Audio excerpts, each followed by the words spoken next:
Godavari global university Rajahmundry engineering, agriculture, pharmacy, health sciences degree కోర్సులకు అడ్మిషన్లు జరుగుతున్నవి. అమరావతిలో బసవతారకం క్యాన్సర్ ఆసుపత్రికి సంబంధించిన భూమి పూజ కార్యక్రమాన్ని వైభవంగా ట్రస్ట్ చైర్మన్గా ఉన్నటువంటి ఎమ్మెల్యే, సినీ నటుడు నందమూరి బాలకృష్ణ నిర్వహించారు.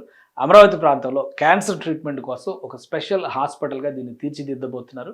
దానికి సంబంధించినటువంటి దృశ్యాలు వచ్చినాయి. ఆల్రెడీ దీని మీద చాలా స్పెక్యులేషన్స్ ఉన్నాయి. ఎందుకంటే అమరావతిలో ఏ విధంగా నిర్మించబోతున్నారనే దానికి సంబంధించి, అలానే హైదరాబాద్లో సర్వీసెస్ ఇస్తున్నటువంటి ఆసుపత్రితో పోల్చి చూసినప్పుడు ఏ విధంగా ఉంటుందని ఇటువంటి అంశాలన్నీ ఉన్నాయి. కాబట్టి ఇది అమరావతిలో నిర్మించబోతున్నటువంటి డిజైన్. ఇక నందమూరి బాలకృష్ణ దీనికి సంబంధించినటువంటి భూమి పూజ కార్యక్రమాల్లో పాల్గొన్నారు. ఆ భూమి పూజ కార్యక్రమాల్లో కూడా ఆయన కేంద్ర మంత్రుల్ని వీళ్ళందరినీ కూడా ఇన్వైట్ చేశారు. ఇక్కడ అమరావతిలో సీడాక్సిస్ రోడ్డుకి ఆనుకుని ఉన్నటువంటి ప్రాంతంలోనే 15 ఎకరాలని ప్రభుత్వం కేటాయించింది. మరొక 10 ఎకరాల ఎక్స్టెన్షన్ కూడా అడుగుతున్నారు. సో దాని మీద ఇంకా నిర్ణయం తీసుకునేటువంటి పరిస్థితులు ఉన్నాయి. అలానే ఇక్కడ లోకల్గా ఉన్నటువంటి లీడర్స్, మాజీ మంత్రులు, ప్రస్తుత మంత్రులు, ప్రజాప్రతినిధులు వీళ్ళందరినీ కూడా ఇన్వైట్ చేశారు. అయితే బసవతారకం క్యాన్సర్ ఆసుపత్రి ట్రస్ట్ బోర్డు చైర్మన్గా బాలకృష్ణే స్వయంగా భూమి పూజ కార్యక్రమాన్ని నిర్వహించారు. 2 సంవత్సరాల కాలాన్ని సమయంగా పెట్టుకున్నారు. వీలైనంత వేగంగా పనులు పూర్తి చేయడం ద్వారా ఈ ఆసుపత్రిని అందుబాటులోకి తీసుకురావాలని చెప్పని ఆశిస్తున్నారు. సుమారు 1000 పడకల ఆసుపత్రిగా దీన్ని భవిష్యత్తులో తీర్చిదిద్దబోతున్నారు.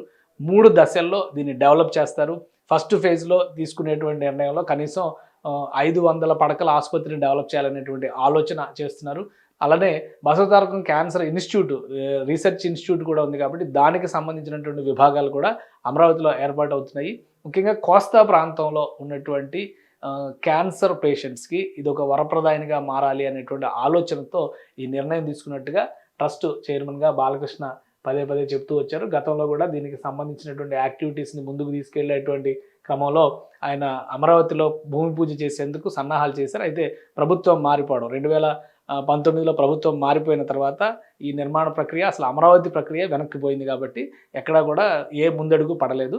ఇప్పుడు ప్రభుత్వం మారిన వెంటనే ఈ స్థలాన్ని పరిశీలించి అక్కడ ఉన్నటువంటి హై టెన్షన్ విద్యుత్ టవర్లని తొలగించాలనేటువంటి విజ్ఞప్తి ఆయన చేసిన తర్వాత విద్యుత్ శాఖ అధికారులు దాన్ని సమీక్షించి అమరావతి ప్రాంతంలో ఉన్నటువంటి అన్ని విద్యుత్ టవర్లని కూడా అండర్ గ్రౌండ్ లైన్స్ కింద మార్చేటువంటి నిర్ణయం తీసుకున్నారు. దీనివల్ల 1700 కోట్ల రూపాయల నష్టం జరిగినప్పటికీ కూడా దాదాపు 1000 ఎకరాల భూములు అదనంగా ప్రభుత్వానికి కలిసి వచ్చినటువంటి పరిస్థితి. సో మొత్తం ల్యాండ్ అంతా కూడా క్లీన్ అయిపోయిన తర్వాత ఇక్కడ ఎలాంటి ఆటంకాలు లేవనుకున్న తర్వాత భూమి పూజకి ఏర్పాట్లు చేస్తున్నారు. ఆ భూమి పూజ కార్యక్రమం వైభవంగా జరిగింది. 2 ఏళ్లలో ఇక్కడ ఒక క్యాన్సర్ ట్రీట్మెంట్కి సంబంధించి, క్యాన్సర్ పరిశోధనలకు సంబంధించి కూడా ఒక అద్భుతమైనటువంటి ఇన్స్టిట్యూట్ని, హాస్పిటల్ని చూసేటువంటి అవకాశం అమరావతి వాసులకి, ఆంధ్రప్రదేశ్ ప్రజలకి కలగబోతుంది. సుమన్ టీవీలో మీ పర్సనల్ అండ్ బిజినెస్ ప్రమోషన్స్ కోసం కింది నెంబర్కి కాంటాక్ట్ చేయండి.